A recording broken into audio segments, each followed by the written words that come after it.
நிழற்குடை படத்தினுடைய பாடல் வெளியீட்டு விழாவிற்கு வந்திருக்கிற என்னுடைய பேரன்பிற்கும் பெருமதிப்பிற்கும் உரிய பெருமக்கள்,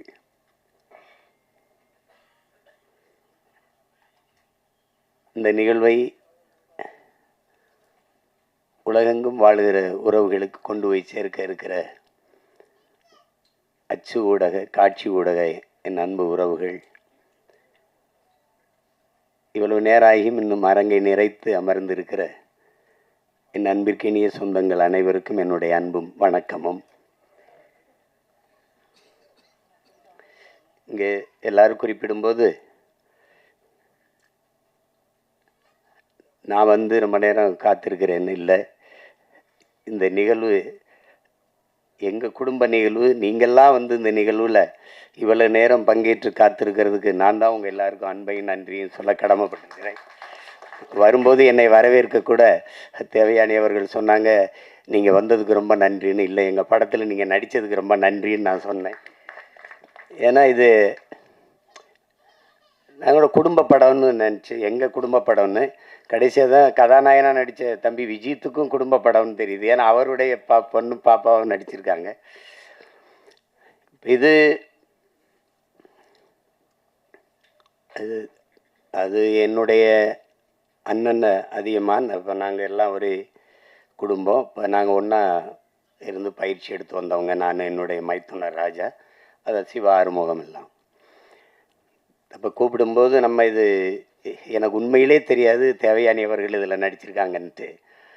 வந்துக்கிட்டு இருக்கும்போது ஒரே சுவரொட்டியாக இருந்தது. ஏதோ நிழற்குடைன்னு இப்போ இது புதுசாக படம் வருது போல் இருக்குது. அது தேவயானி நடிச்சிருக்காங்க. இங்கே வந்து பார்த்தா தான் இது நம்ம படம், அதில் அவங்க நடிச்சிருக்காங்கன்னு எனக்கு தெரிஞ்சது. அப்போ ரொம்ப மகிழ்ச்சியாக இருந்தது. தேவயானி அவர்களுக்கு ஒரு இங்கே பேசி எல்லாரும் சொன்னாங்க, இவங்க நடித்தா நல்ல கதை இருக்கும், நல்ல படமாக இருக்கும்ன்ட்டு ஒரு மதிப்பு இருக்குது சிலருக்கு. முன்னாடிலாம் அம்மா கேஆர் விஜயா அவர்கள், அதுக்கப்புறம் எங்கள் அக்கா ரேவதி போன்றவர்கள், இப்போதைக்கு தேவயானி இவங்க நடித்தா நல்ல படத்தில் தான் நடிப்பாங்க அப்படின்னு ஒரு மக்கள்கிட்ட ஒரு கருத்து பதிவு இருக்குது. அது காரணம் அவங்க தேர்வு செய்து நடித்த கதாபாத்திரங்கள். முதல்ல அவங்க அறிமுகமானது எங்கள் அண்ணன் மூலமாக. அவங்க தொட்டாச்சி நீங்கி, பிறகு அண்ணனே எடுத்த சொர்ணமுகி, அதில் ரொம்ப நல்ல கனமான கதாபாத்திரம். அப்புறம் உங்களுக்கு தெரியும் காதல் கோட்டை, அது இந்திய விருதை பெற்ற சிறந்த படங்கள் அது ஒன்று. அதுக்கப்புறம் சூரிய வம்சம். அவங்களுக்கு சொல்லிக்கொள்ளுற மாதிரி ஒரு ஒவ்வொரு காலகட்டத்திலையும் ஒரு படம் பதிவாயிருக்குது. அவங்க எந்த காலத்துலேயும் தன்னுடைய பேரை கெடுத்துக்கல. ஏதோ காசுக்காக ஏதோ வந்த கதையெல்லாம் ஒத்துக்கிட்டு நடித்தோம் அப்படின்னு இல்லாமல், அந்த நற்பெயர் தான் அவங்கள 30 வருஷம் கழித்து மறுபடியும் ஒரு கதாநாயகியாக நடிக்கிற அளவுக்கு உயர்த்தியிருக்குன்னா அது காரணம் அதுதான். அது எல்லாருக்கும் வாய்க்கப்பெறாது, அவங்களுக்கு வாய்க்கப்பெற்றிருக்கிறது. அது ஒரு பெரிய பெருமைக்குரிய நிகழ்வு. இங்கே பல மேதைகள் எல்லாருமே என்னுடைய அன்பு உறவுகள். என்னுடைய அண்ணன் மனோஜ்குமார், என்னுடைய சியான், நாங்கள் சியான் தான் பேசிப்போம், ராஜ்கபூர் அவர்கள். அதுக்கப்புறம் என்னுடைய அன்பு தம்பி சுரேஷ் காமாட்சி, என்னுடைய அண்ணன் செல்வமணி அவர்கள். நாங்கள் ஒரே பல்கலைக்கழகத்தின் மாணவர்கள். எங்கள் அப்பா மணிவண்ணன்ட்ட. ஆமாம், எனக்கு மூத்தவர் எங்கள் அண்ணன். நான் வந்து இந்த அரசியலுக்கு வர்றதுக்கு முன்னாடி எங்கள் அப்பாட்ட உதவி இயக்குனராக இருந்து பணி செஞ்சேன். அப்போ இந்த அரசியலுக்கு தள்ளப்பட்டு தான் சொல்லணும். செய்யும்போது எனக்கு எல்லாரும் இல்லை. அப்போ எங்கள் அப்பா வந்து என்னை தன் பையன் நினைக்காம என்னை கூட வந்து நின்று எனக்கு தோள் கொடுத்துட்டாரு, மணிவண்ணன் அப்பா. அப்போ எங்கள் அண்ணன்ட்ட பேசி, செல்வா உனக்கு இளையவன், உனக்கு ஜூனியர்னு நினச்சி இது பண்ணி ராதரா செல்வா, இப்போதைக்கு நமக்கு அவன் தாண்டா இருக்கான், அவனை பிடிச்சி தாண்டா நம்ம ஏதாவது செஞ்சாகணும் நம்ம இனத்துக்கு, வா செல்வான்னு கூட்டிகிட்டு வந்தார். அப்போ நாங்கள்லாம் இது எப்படி சொல்கிறதுன்னா, குடும்ப உறவோட கொள்கை உறவாக இணைந்தவர்கள் நாங்கள் அண்ணன் தம்பிகள் எல்லாம். அப்படி என்னுடைய அண்ணன் சிவா எனக்கு ரொம்ப என் மேலே ரொம்ப அன்பு.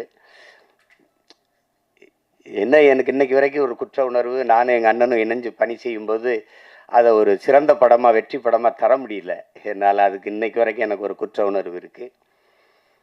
கதை சொல்லும்போது அவருக்கு தம்பிக்கு அடுத்த படம் பகலவன் தான் எடுக்கிறதா இருந்தது. அவருக்கும் அது விருப்பம். அப்போ எனக்கு அது விருப்பம். ஆனால் என்னுடைய தம்பி மாதவன் அதை ஒத்துக்கலை.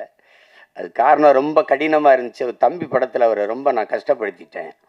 கையெடுத்து கும்பிட்டா அப்படி மறுபடியுமா அண்ணா வேணாண்ணா அப்படின்னு ஒரு கொஞ்சம் இடைவெளி விடுங்கன்ட்டாரு. அப்புறம் இந்த கதையில் நடிக்கணுன்னாரு. நான் என்ன சரி எடுப்போன்னு எடுத்தேன். தமிழ்லே கொஞ்சம் உரையாடல் எழுதிட்டார். தம்பியில் ஒரு 90 விழுக்காடு தமிழில் இருந்தது. அது வெற்றி அடைஞ்சிருச்சு. அப்புறம் இதில் முழுக்க தமிழ்லே உரையாடல் எழுதுனேன். அதில் என்ன பார்த்தீங்கன்னா, ஐ லவ் யூ என்று வர வேண்டிய இடங்களிலெல்லாம் நேசிக்கிறேன் நேசிக்கிறேன் என்று வருவது நெருடலாக இருக்கிறது என்று விமர்சனம் எழுதியிருந்தாங்க. எனக்கு என்ன செய்யறது தெரியல. என்னுடைய அண்ணன் காசி ஆனந்தன், அவர் உணர்ச்சி பாவலர், ஈழத்து பாவேந்தன், அவர்கிட்ட போய் பேசிக்கிட்டே இருந்தேன். அவர்கிட்ட சொன்ன வருத்தமாக இப்படி எழுதியிருக்காங்கன்னு. அன்பை கூட தாய்மொழியில் பரிமாற தெரியாத ஒரு இனம் இருந்தா என்ன, செத்தா என்ன, போடா அப்படின்ட்டாரு. அப்போ நான் அந்த படம் எடுத்து கொடுத்துட்டு நான் எங்கள் அண்ணனுடைய அழைப்பின் பேரில் ஈழத்துக்கு போயிட்டேன். போய் ஒரு வாரம் கழிச்சது பேசிட்டே இருக்கும்போது படம் ஓடலைன்னு தெரிஞ்சிடுச்சு. அப்போ யாரோ சொல்லியிருக்காங்க, தம்பியோட படம் ஓடல, அதனால் ஒரு வருத்தத்தில் இருப்பான் போல இருக்குதுன்ட்டு. அப்போ என்ன சார் அது கேட்கல. படம் என்னாச்சு, கதை என்ன, யாரோ சொல்லியிருக்காங்க, இந்த காதல் கதை போல இருக்குது அப்படின்னு சொல்லியிருப்பாங்க. அவர் ஆரம்பிக்கும் போதே நமக்கு எதுக்குப்பா பூ கவிதைலாம் அப்படிதான் ஆரம்பித்தார். காதலுங்கிறது பருவகால உணர்ச்சி, அது எல்லாருக்கும் இயற்கையில் வர்றதானே. தமிழர்களுக்கு இல்லாதது மானம் வீரம் ரெண்டும் தான் கொஞ்சம் குறைவாக இருக்குது. அதுக்கு நமக்கு தம்பி படம் மாதிரி தரையிலையும் அடிக்கணும் திரையிலையும் அடிக்கணும், அப்போ தான் நமக்கு விடுதலை வரும்னாரு. அதை செஞ்சுருக்கணும். இப்போ ஆனால் என்னைக்காவது ஒரு நாள் நான் எங்கள் அண்ணனுக்கு, அந்த சிவானனுக்கு சொல்கிறேன் இந்த இடத்துல, என்னைக்காவது ஒரு நாள் உங்களுக்கு என்னால் ஏற்பட்ட இழப்பை நான் ஈடு செய்வேன். அது ஒருவேளை நீங்கள் அன்னை கூட கேட்டீங்க தம்பி அந்த பகலவன்னு, அதை கூட திருப்பி உங்களுக்கு எடுத்தரேன் உங்களுக்கு. அது தவறு தான் நடந்துடுச்சு அதில். ஆனாலும் எங்கள் அண்ணனுக்கு எனக்கு இருக்கிற அந்த அன்பு பிணைப்பு போல. இப்போ எங்கள் அண்ணன் ஐயா பாக்யராஜ் அவர்கள் சொன்னது மாதிரி தான் எங்கள் அண்ணன் அதிகமான் ஒரு தலை சிறந்த இயக்குனராக அவங்க அது என்னென்னா தொடர்ச்சியாக படைப்புகள் இல்லை. அவருடைய படங்கள் இன்னைக்கு அவர் இயக்கிக்கிட்டு வர்ற அந்த படங்கள், இப்போ தொட்டாச்சி நீங்கள்லாம் பார்த்து எங்கள் அப்பா பால்மேந்திரா வீட்டிலே போய் பாராட்டி, ஞாபகம் இருக்கா அண்ணா, வீட்டில் போய் பாராட்டி என்னடா அப்படி ஒரு படம் எடுத்துட்டேன் அப்படின்னு. அப்படி அந்த கதை திரைக்கதை பயணத்தில் பயணிக்கிறதுக்கு ஆட்கள் ரொம்ப குறைவு, ரொம்ப குறைவு. இப்போ நம்மக்கிட்ட ஒரு மேதை சாதாரணமாக உட்கார்ந்துருக்கல, அவரை கடந்துலாம் ஒருத்தனை இங்கே திரைக்கதை அமைச்சு எடுத்துகிட்டு போயிட முடியாது. ஆமாம், அதில் நம்ம பக்கத்தில் இருக்கிறதுல பக்கத்தில் இருந்துட்டோம், ஆனால் வீட்டுக்கு போனால் படபடப்பாக இருக்கும். நம்ம ஆள் தானே பக்கத்தில் இருந்து வந்துட்டு. மிகப்பெரிய பெருமை அவரெல்லாம் நமக்கு இப்படி ஒரு படைப்பாளி, நம்ம நம்ம நம்ம நாட்டில் நம்ம இனத்தில் பிறந்து இப்படி ஒரு படைப்பாளி அப்படின்னு. நீங்கள் யோசிச்சு பாருங்கள், புதிய வார்ப்புகள்னு ஒரு படம், அவர் தான் கதாநாயகனாக நடிக்கிறாரு, அவர் தான் கதை வசனம், எங்கள் அப்பா இயக்குறாங்க, பாரதிராஜா அப்பா. அன்னைக்கு அது புதிய வார்ப்புகள்னு தலைப்பு வைக்கிறதுக்கு இன்னைக்கு என்னென்ன பேர் வருதுன்னு உங்களுக்கு தெரியும். அது நம்ம சொல்லி அது விமர்சனமாக போயிடும். நான் அதை சரி செய்கிறதுக்கு இது நேரம் இல்லை. புதிய வார்ப்புகள் அப்படின்னு அப்போல்லாம் நம்ம எப்போ அந்த காலகட்டத்தில் அதில் ஒரு முடிவு இறுதிக்கட்ட காட்சி வருது. உரையாடலாம் பிச்சு வதறிப்பாப்பில். அந்த விதவை பெண்ணு, அந்த பெண்ணு பூ விற்கும், வாத்தியார் கதாபாத்திரம், அவங்க ரதி, அவங்க பூ அந்த வாத்தியார்கிட்ட இவங்ககிட்ட சொல்லுவாங்க, வாத்தியார இந்த பூ பறிச்சாதான் வாடி போகும், இல்லை செடியில் விட்டாலும் வாடி போயிடும் அப்படின்லாம் இருக்கும். அப்போ இதயம் குங்குமம் இந்த பத்திரிகையெல்லாம் ரொம்ப புகழ் பெற்றது இந்த இதழ்கள். அப்போ நீ இதயம் கொடுத்தாதான் வாத்தியார் குங்குமம் தருவாரா அப்படிலாம் அந்த ஐயோ, அதெல்லாம் ஒரு அதிமேதைகளினுடைய கூடல் அது. அதில் ஒரு அண்ணன் கவுண்டமணிக்கு கதாநாயகியை கட்டி வச்சிடுறாங்க. அந்த வில்லன் கதாபாத்திரம் கட்டி வச்சிடறாரு ஜி சீனிவாசன் ஐயா.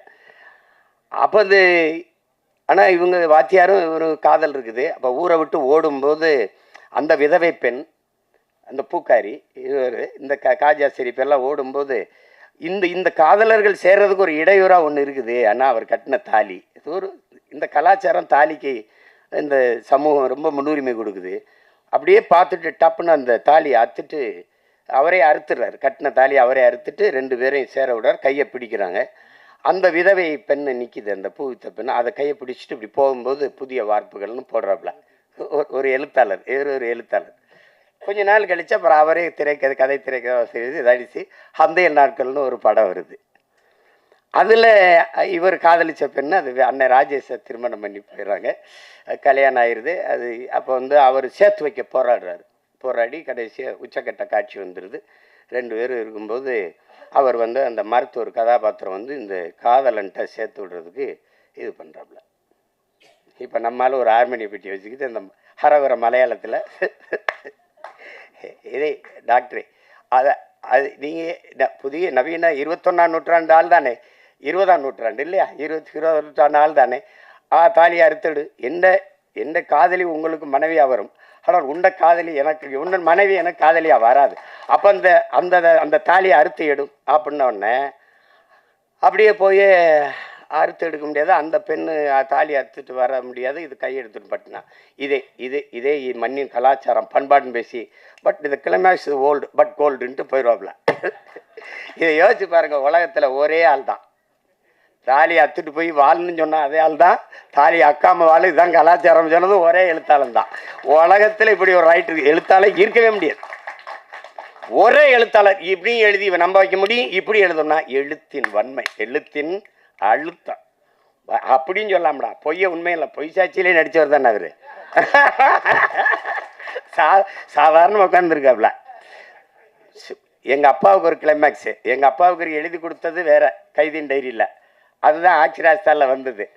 அவர் திமுறா நீ என்ன ராஜு நான் எழுது நானாக ஒன்று எடுப்பேனே, அது அப்போ செய்வார். அதில் எல்லாரும் நானும் அவர்கிட்ட எழுத்தாளராக வேலை செஞ்சுருக்கேன்ல, என்ன பண்ணுவார் எங்கள் அப்பான்னு தெரியும். அதில் அவர் வந்து சிவாஜி சத்ரபதி சிவாஜி வேடத்தை போட்டு நிறுத்திட்டாப்ல. சரி அதுவும் ஓடிடுச்சு, ஏன்னா அது வரைக்கும் நான் திரைக்கதையை பிச்சு உதறிட்டாப்ல. அப்புறம் இது இல்லை வேற கிளைமேக்ஸ், நான் எழுதி கொடுத்த கிளைமேக்ஸை நான் எடுக்கிறேன் அந்த காட்சின்னு போய் அப்போ அமிதாப் பச்சன் சிறிதை வச்சு ஆக்கிராஜ் சட்டை அதுவும் வென்றுட்டாப்ல. இப்படி ஒரு எழுத்தாளர் வந்து அதுக்கு ஒன்றும் நிகர் இல்லை. அதை வந்து சொல்லி முடியாது. முதல் படம் ஒரு பெரிய இயக்குனர்கிட்ட நடிகரை கதாநாயகனாக நடித்து வெளியில் வந்து முதல் படம் சுவரில்லாத சித்திரங்கள்னு எடுக்கணும்னா அது அவரை தவிர எவராலும் முடியாது. அப்போ அப்படி ஒரு படைப்பாளி இன்னைக்கு நம்ம பக்கத்தில் உட்கார்ந்து இந்த படத்தை பாராட்டி பேசுகிறாருன்னா அதை விட இந்த படத்துக்கு கிடைத்த பெருமையும் பாராட்டும் ஒன்றும் கிடையாது. ஒரு குடும்ப பாங்கான படத்தை எடுத்து அதையும் தரமான வெற்றியடை வைக்க முடியும். எளிய கதாபாத்திரங்களை வைத்துனா அது அவரால் தான். ஒரு கதையை வந்து 2 தாளில் அவர் சொல்லுவாருங்க. தேவர் பிலிம்ஸில் வந்து கதை கேட்குறாங்க. அப்போ அவர் போய் கதை சொல்கிறார். ஐயா கதை சொல்லும்போது அவங்க குப்பத்தொட்டி சார் அதில் ஒரு குழந்தை சார்னு அவரே சொன்னது தான். குப்பத்தொட்டி சார் அதில் ஒரு குழந்தை சார்னு அவருக்கு பிடிக்கல. அப்புறம் பெரிய ஆளாயிட்டார். அன்னைக்கு நான் வந்து உங்ககிட்ட கதை சொல்லும்போது குப்பத்தொட்டி சார் ஒரு குழந்தை சார்னு சொல்லிட்டேன், ஆனால் இன்னைக்கு வந்து சொன்னால் குப்பத்தொட்டி சார் அதில் ஒரு குரங்கு சார்னு சொல்லியிருப்பேன் அப்படின்னு சொல்லி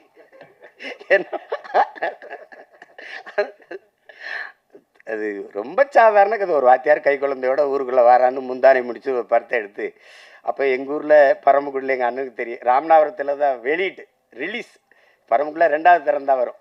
அப்போ ஜெகனில் எங்கள் அண்ணங்கள்லாம் நாங்கள் படிச்சிருக்கோம். எங்கள் அண்ணங்கள்லாம் சைக்கிள் வச்சுருப்பாங்க. அவளுக்கு படத்தை போய் பார்த்துட்டு வந்துட்டு ஒரே புலம்பல், தம்பி பாக்கியராஜன்னு ஒருத்தன்டா எந்த குறையும் இல்லாமல் இருக்கா பயங்கர படம், முந்தானை முடிச்சுன்னு ஒரு படம்னா அவங்க ரொம்ப இதில் நம்மளாம் எந்த காலத்தில் நம்ம போய் ஏன்னா நாங்கள் மறுபடியும் 2வது வெளியீடு வந்தால் தான் பார்க்க முடியும். அப்படி பல படைப்புகளை தந்து இன்றைக்கு அமைதியாக உட்காந்துருக்கல. அவர் நம்ம கூட இருக்கிறாருங்கிறதே பெருமை. திரை உலகில் அது ஒரு மைல்கல். KS கோபாலகிருஷ்ணன் ஒரு மைல்கல்னா அது ஒரு மைல்கல். பாக்கியராஜ், பாரதி ராஜா, மகேந்திரன், பாலு மகேந்திரான்லாம் அது ஒரு பல்கலைக்கழகங்கள்.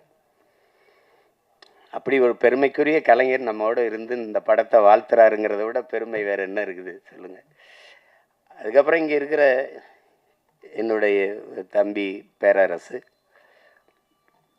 அவன் தொடர்ச்சியாக வெற்றி படங்களாக கொடுத்தான். அவங்க வருங்க கூட சொன்னாங்க, எல்லா ஊரையும் அறிமுகப்படுத்தினது அவன் தான், என் தம்பி. அதுக்கப்புறம் என் தம்பி ரவிமரியா, அதெல்லாம் கதாநாயகனாக நடித்த விஜித்து எனக்கு ரொம்ப தெரியும். ரொம்ப என்னுடைய தம்பி அவர். என் தம்பி தமிழ்குமரன். நாங்கள் ஒரே குடும்பம். தமிழும் நான் ஒரு தாயின் வயிற்றில் பிறக்கலை ஒழிய, ஏன் பிறக்கலைன்னா ஒரு தாயின் வயிறு தாங்காதுன்னு தனித்தனி தாய்க்கு பிறந்தோம். அப்படி ஒரு அண்ணன் தம்பி நாங்கள். அந்த எங்கள் குடும்பத்தில் விஜித்து ஒருத்தர். அது விஜித்து தான் அதில் நடிச்சிருக்கான்னு எனக்கு உண்மையிலே தெரியாது. வந்தவொடனே கிட்ட நான் தானே கதாநாயகன் நடிச்சிருக்கேன், என்னப்பா சொல்கிற, அப்படி எல்லாமே ஒரு வியப்பாக இருந்துச்சு எனக்கு. எல்லாம் ரொம்ப மகிழ்ச்சியாக இருந்தது. அதில் உட்காருங்க விஜித், அவர் நல்லா வரணும். இந்த படத்தை பார்க்கும்போது, நான் படம் பார்க்க நேற்று அழைக்கும்போது எனக்கு நேரம் ஒத்து வரலை, கிடைக்கல. அது இப்போ அதனால் நான் படத்தை முதல்ல பாட்டை போட்டு காட்டு, அதை வச்சு பேசிடுறேன்னு. எங்கள் அண்ணன் செல்வமணி இவங்கெல்லாம் குறிப்பிட்டு பேசுன மாதிரி, அது ஒளிப்பதிவு செய்த நம்ம குருதேவ் அவர் வணங்கான்லேயே ரொம்ப சிறப்பாக பண்ணியிருந்தார். ரொம்ப அருமையான ஒளிப்பதிவு. அப்போ இந்த இசை இப்படி ஒரு படத்துக்கு, இப்போ ஒரு பெரிய ஆடல் பாடல் படம், அடிதடி படம்னா சமாளிச்சிடலாம். குடும்ப கதைகளுக்கு மென்னுணர்வை நகர்த்துற படங்களுக்கு இசையமைக்கிறதுங்கிறது ரொம்ப கடினம். அதை ஒரு இளைய பிள்ளை நவீன் பாலகுமார் செஞ்சிருக்காருங்கிறது ரொம்ப பாராட்டுக்குரியது. அது மனதில் நிற்கிறது போல மெல்லிய இசையால் வருடனுங்கிறது ரொம்ப கடினம். இசைங்கிறது இப்போ ஒலிகளின் குவியல் தான். இந்த ஒலி செவியில் போய் நின்றுச்சுன்னா அது இல்லை, அது உள்ளே போய் இதயத்தை வருடிருச்சுன்னா அது இசை ஆயிடுது. அப்படி ஒரு இசையை தந்த ஒரு இளவல், அவருக்கு என்னுடைய அன்பும் வாழ்த்துக்களும். பாடல் வரிகளை தந்த அவங்க ஒரு பெண்மகள், ரொம்ப நாளைக்கு அப்புறம் ஒரு பெண் கவிஞராக வர்றதை நம்ம பார்க்கும்போது ரொம்ப பெருமையாக இருக்குது. உங்களுக்கு பெரிய இடம் காத்திருக்குது. நல்ல வரிகளை அழகாக எங்கள் அண்ணன் அவ்வளவையும் நினைவில் வச்சு எங்கள் அண்ணன் மனோஜ்குமார் அவர்கள் சொல்லிட்டாங்க. ஆமாம், நரேன் பாலகுமார் சொன்னேன். நரேன் பாலகுமார் அவர்கள் நல்லா செஞ்சுருக்கீங்க. வாழ்த்துக்கள், வாழ்த்துக்கள். நாங்கள்லாம் திரையுலகிலேருந்து வந்திருக்கோம். எங்களுடைய மேட்டூர் சட்டமன்ற உறுப்பினர் அவர் எங்களுடைய அன்புக்காக இந்த விழாவுக்கு வந்திருக்கிறார். அப்புறம் கதாநாயக நடித்த கண்மணி அவர்கள், அவங்களுக்கு நல்ல வாய்ப்பு இந்த படத்தில். விஜித்தும் அவருடைய பங்களிப்பும் பெருமைக்குரியது. இது எல்லாத்தையும் விட மிகுந்த பாராட்டுக்கும் நன்றிக்கும் உரியவர். இதை மக்களிடத்தில் கொண்டு போய் சேர்க்கிற பெரும் பணியை செய்ய இருக்கிற என் அன்பிற்குரிய தம்பி யுவராஜ் அவர்கள் தான். அவருக்கு தான் இது ரொம்ப, உங்களுக்கு தான் என்னுடைய நன்றியும் அன்பும் வாழ்த்துக்கள். உறுதியாக வெல்லும் படம். வெல்லுதில் பெரிய படம் சின்ன படம்லாம் ஒன்றும் இல்லை. அண்மையில் நான் கோர்ட்டுன்னு ஒரு படம், தெலுங்கு படம், அது இரவில் ரொம்ப நேரம் கொஞ்சம் மண்டை அழுத்தமாக இருந்தால் தூக்கம் இல்லைன்னு கொஞ்சம் பார்ப்பேன். ஒரு யாராவது சொல்லி அண்ணன் இந்த படத்தை பாருங்கன்னா கொஞ்சம் பார்த்து தூங்குறது. ஆனால் அந்த படத்தை போட்டேன், தூங்கவே முடியல. கோர்ட்டுன்னு ஒரு படம், இது தமிழ் பதிப்பு பார்த்தேன். சின்ன படம், 6 கோடிக்கு எடுத்தாங்களாம். நான் பார்க்குற போது எனக்கு சொன்னாங்க 60 கோடி வசூலிச்சிருக்குண்ணே அப்படின்ட்டு. அப்போ இவங்க சொன்ன மாதிரி பெரிய படம் சின்ன படம்லாம் ஒன்றும் அளவு இல்லை. ஓடுற படம் ஓடாத படம் தான். இப்போ என்னுடைய தம்பி நம்ம ஜேஎஸ்கே எடுத்திருக்க ஃபயர்னு ஒரு படம், அன்னைக்கு எங்கள் அண்ணங்கள்லாம் சொன்னாங்கன்னு பார்த்தேன். ரொம்ப குறைந்த முதலீடு, ரொம்ப நல்ல லாபம் அடைஞ்சிருச்சு. அதனால மிகப்பெரிய நட்சத்திரங்கள் நடித்த படமும் தோற்றுருக்குது. சாதாரண படங்கள்லாம் வென்றுருக்குது. அதனால் நம்ம படம் வெல்லும், நீங்கள் ஒன்றும் யோசிக்காதீங்க. திரையரங்கில் சின்ன படத்துக்கு முக்கியத்துவம் கொடுக்கணும் அப்படின்னு. இன்றைக்கி சூழல் சரியில்லை, நமக்கு ஒரு சூழல் வருது. அதனால் இருங்க, பெரிய பெரிய வளாகங்களில் சின்ன படங்களுக்கு முன்னுரிமை கொடுக்கணும்னு சட்டம் வரும். அது வரும், காலம் வரும் என்று நம்ம காத்திருக்கிறது இல்லை. நமக்கான காலத்தை நாம் உருவாக்கணும். அப்படி ஒரு காலத்தை உருவாக்கிக்கிட்டு இருக்கோம். இங்கே சொன்னால் இந்த மேலே 90க்கு போயிடணும் அப்படின்னா இல்லை. 2026 நம்ம அந்த 90 காலத்தை மறுபடியும் உருவாக்க முடியும். அதெல்லாம் ஒன்றும் அவ்வளோதான்லாம் எதுவும் கிடையாது. எதுவும் முற்று கிடையாது. ஒரு வாக்கியம் முற்று பெறும்போது இன்னொரு வாக்கியம் தொடங்குது. இங்கே புள்ளி வச்சா இன்னொரு வாக்கியம் தொடங்குது. அதனால் அதெல்லாம் நினச்சி இது பண்ணிடாதீங்க. நாங்கள்லாம் திரைத்துறையை எப்படி சொல்கிறது, உயிரை விட மேகலா நேசித்தவங்க நாங்கள்லாம். படுக்க இடமில்லாமல் ஏவிஎம் சுடுகாட்டில் படுத்து கிடந்தவங்கன்னா அப்போ எவ்வளோ காதலிச்சிருக்கோம்னு பாருங்கள். பல இரவுகள் பட்டினி கிடந்திருக்கோம், பல இரவுகள். அவ்வளவு அன்பு காதல் இந்த திரைத்துறை மேலே. அப்போ இது அவர் அழிய விட்டுற முடியாது. ஆனால் எங்கள் அண்ணன் செல்வமணி அவர்கள் நான் ஒரு மேடையில் பேசுனது தான் சொல்கிறாங்க, குறிப்பிடுறாங்க. இங்கே விவசாயியும் திரைப்பட தயாரிப்பாளரும் ஒரே நிலையில் நிற்கிறாங்க. அவங்க அவங்க தயாரித்த பொருளுக்கான விலையை அவங்க தீர்மானிக்க முடியல. தீர்மானிக்கிற காலத்தை நம்ம உருவாக்கணும். அப்போ தான் வேளாண்மை செழிக்கும், திரைக்கலையும் செழிக்கும். அது காரணம் ஒற்றுமை இல்லாததுனால தான். இன்னைக்கு எழுத்தாளர் சங்கத்தில் நம்ம ஐயாவும் தொழிலாளர் சங்கத்தில் எங்கள் அண்ணன் போன்ற தளபதிகள் இருக்கிறதுனால ஒரு பாதுகாப்பு இருக்குது. பத்தலை. எல்லாத்தையும் சரி செய்ய நினைக்கிறோம். இதை சரி செய்யாமல் விட்டுருவோமா என்ன? அதுக்கு ஒரு காலம் வரும். ஆனால் இதில் என்னுடைய மைத்துனர் சிவா ஆறுமுகம், ஒரு ராஜான்னு நாங்கள் அழைப்போம். அவருடைய செல்லமாக அழைக்கிற பேர். நாங்கள் ஒரே குடும்பமாக வாழ்ந்தவர், கடுமையான உழைப்பாளி. என்ன இருந்தாலும் அந்த நேசித்து வந்த திரைத்துறையை விட்டு வெளியேறலை. அது ஒரு பெரிய அதுக்கு அவருக்கு பெரிய பாராட்டு. சிலர் விட்டுட்டு போயிடுவாங்க, ஆனால் விடலை. அப்போ படம் எடுக்க ஆள் இல்லை, சரி நம்மளே எடுப்போம். அதெல்லாம் அது ஒரு போர் தான். அது அப்படி தான் சொல்லணும். அது ஒரு தவம்னு தான் சொல்லணும். புலம்பிக்கிட்டு நிற்கலை, யாரும் வரல, யாரும் எடுக்கலை, இது அப்படிலாம் இல்லை. அதுக்காக அவர் துணிஞ்சு தயாரித்ததுக்கு, அதை துணிஞ்சு நாம் வெளியிடணும். அந்த யுவராஜுக்கு 2 பேருக்கு என்னுடைய பாராட்டுகள். நான் என் மைத்துனர் சொல்லுவேன், இயக்குனர் சிவா ஆறுமுகத்தோட தயாரிப்பாளர் சிவா ஆறுமுகத்துக்கு தான் என்னுடைய பாராட்டுகள். அதுதான் ரொம்ப ரொம்ப பெருமைக்குரியது. அப்போ இங்கே எது ஒன்று எளிதாக கிடச்சிருக்கு, ஒன்றும் வந்தோடனே யாருக்கும் இது இல்லை. ஒன்று தான், எவ்வளவுதான் திறமை இருந்தாலும் வாய்ப்பு இல்லை என்றால் அது பயனற்று போகும். இங்கே நிறைய திறமையான கலைஞர்கள் வாய்ப்பின்றி இருக்கிறாங்க.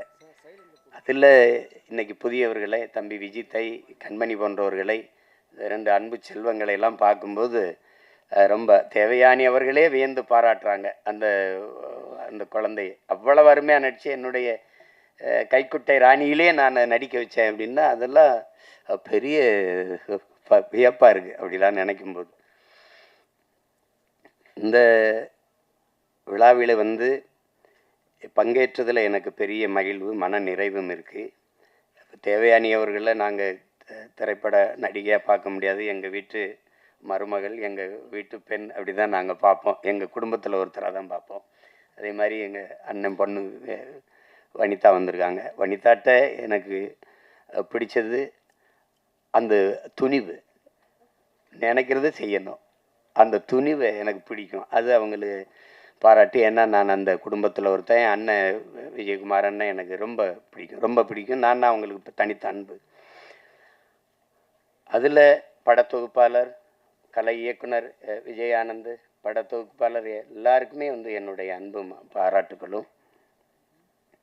எல்லாரையும் சொல்லிட்டேன்னு நினைக்கிறேன், ஏறக்குறைய ஏதாவது சொல்லிட்டேன். தர்ஷன் வாங்க மாப்பிள்ள. இவர் என் மைத்தனுடைய மகன் தர்ஷன் சிவா. இவர் அறிமுகம் செஞ்சுருக்காரு. ஆனால் அந்த படத்தில் பார்த்ததுக்கு இதுக்கு நேர வித்தியாசம் இருக்குது. காரணம் அதில் ஒரு பெரிய மீசையை வச்சு பண்ணுறாரு. அதனால் இவரை அறிமுகம் செய்வதில் நான் ரொம்ப பெருமை அடைகிறேன். எல்லாரும் அமருங்க. வாழ்த்துக்கள் உங்களுக்கு. எல்லாரும் இப்படி வந்தவங்க தான். ஒரு தொடங்குதல் எளிது யாருக்கும், அதை தொடர்வது தான் கடினம். தொடர்ந்து அதே தவத்தில் இருந்தால் யாரும் வெல்ல முடியும். அப்படிப்பட்ட கலைஞர்கள் இங்கே நிறைய அப்படி வென்றிருக்காங்க. இன்னைக்கு வரைக்கும் நான் சொல்லுவேன். இன்னைக்கு அப்போ நான் நேரில் ஐயா ரஜினிகாந்த் அவர்களை பார்த்தேன். தூரத்தெல்லாம் பார்த்துருக்கோம். அப்போ நேரில் 2.25 மணி நேரம் 2.5 மணி நேரம் போயிட்டு இருந்தோம். அவருக்கு இருக்கிற இந்த ஆர்வம், இவ்வளோ படம் நடித்து இவ்வளோ சாதித்த பிறகும் புதிதாக ஒன்றை தெரிந்து கொள்றதில் அவருக்கு இருக்க ஆர்வத்தை பார்க்கும்போது இவர் ஏன் ஜெயிக்க மாட்டார் அப்படின்னு நமக்கு தோணுது. என்னை ஈர்க்க வச்சுட்டு சிமந்தில் வந்துடுறேன் அப்படின்னு போகும்போது அதே அந்த படத்தில் பார்க்குற மாதிரி அதே வேகம் நடை, அதே வேகம் இது பார்க்கும்போது இவ்வளவு சுறுசுறுப்பாக இருக்கு. அவர் சோம்பேறிகளை கூட அவர் இயங்கிறத பார்த்தா இயங்கிடுவான். அப்படி ஒரு இது அது. அந்த தேடலும் அந்த வெறியும் இருக்கிற ஒவ்வொருத்தனும் உச்சத்தை தொடலாம், சாதிக்கலாம். அதில் வந்து சாதாரணம் இல்லை. அப்படி வந்ததில்லை. அதில் இவ்வளோ பேர் இந்த படைப்பில் பங்கேற்றிருக்காங்க. குறிப்பாக இதுக்கு பிதாமகனாக இருந்து பீசுமராக இருந்து வாழ்த்திக்கிட்டு இருக்கிறது எங்கள் அண்ணன் அதிகமான். அவர் இப்போ படம் இயக்கிட்டு இருக்காரு. என் தம்பி சுரேஷ் காமாட்சி தயாரிச்சிட்டு இருக்காரு. அதை சிறந்த படைப்பாக வந்துக்கிட்டு இருக்கு. ரேவதி அக்கா அவங்க நடிச்சிட்டு இருக்காங்க. அதுவும் இது போல் ஒரு குடும்ப பாங்கான ஒரு படம் தான். படத்தை பார்க்கும்போது தாய்மையை அது சொல்லுது. எந்த குழந்தையும் நல்ல குழந்தை தான் மண்ணில் பிறக்கையிலே, பின்பு நல்லவராவதும் தீயவராவதும் அன்னை வளர்ப்பதில்லைன்னு இருக்குது. ஒரு குழந்தைக்கு முதல் ஆசிரியை அதனுடைய பெற்றோர்கள் தான், அதனுடைய தாய் தான். சொல்கிறான் பாருங்க ஒருத்தன், உலகத்தின் எல்லா செல்வங்களையும் ஒரு தட்டிலையும் தாயின் பேரன்பை ஒரு தட்டிலையும் வச்சா தாயின் பேரன்பு இருக்கிற தட்டு தான் தாழ்ந்திருக்குன்றான். நீங்கள் எவ்வளவு உயரத்துக்கு வேணாலும் போங்க, எவ்வளவு ஒரு உயரத்திற்கு வேணாலும் போங்க, உங்களை பார்த்து பொறாமைப்படாத ஒரே உயிர் உலகத்தில் உண்டென்றால் அது உங்களை பெற்ற தாய் தாங்கிறான். உங்கள் மனைவி விட இப்போ இப்போ 4 பேர் வந்து நம்மளை படம் எடுக்கும்போது பார்த்தா நம்ம கொஞ்சம் அதிகமாக தீதே அப்படி இருக்கும். அது பிரச்சனை இது. ஆனால் தாய் இல்லைன்னா நபிகள் சொல்லுவாரா, சொர்க்கத்தை எங்கேடா தேடிட்டு இருக்க, அது உன் தாயின் காலடியில் இருக்கடாங்கிறார். ஆபிரகாம்லிங்கன் சொல்கிறான், நான் இதுவரை பெற்ற எல்லா புகழுக்கும் இனிமேல் பெறப்போகிற புகழுக்கும் என்னை பெற்ற தாய்தான் காரணம்ங்கிறான். அது ஒன்றும் சொல்கிறதுக்கு இல்லை. தாயின் பேரன்பின் கிணையா விஸ்வாமித்திரர் அவர்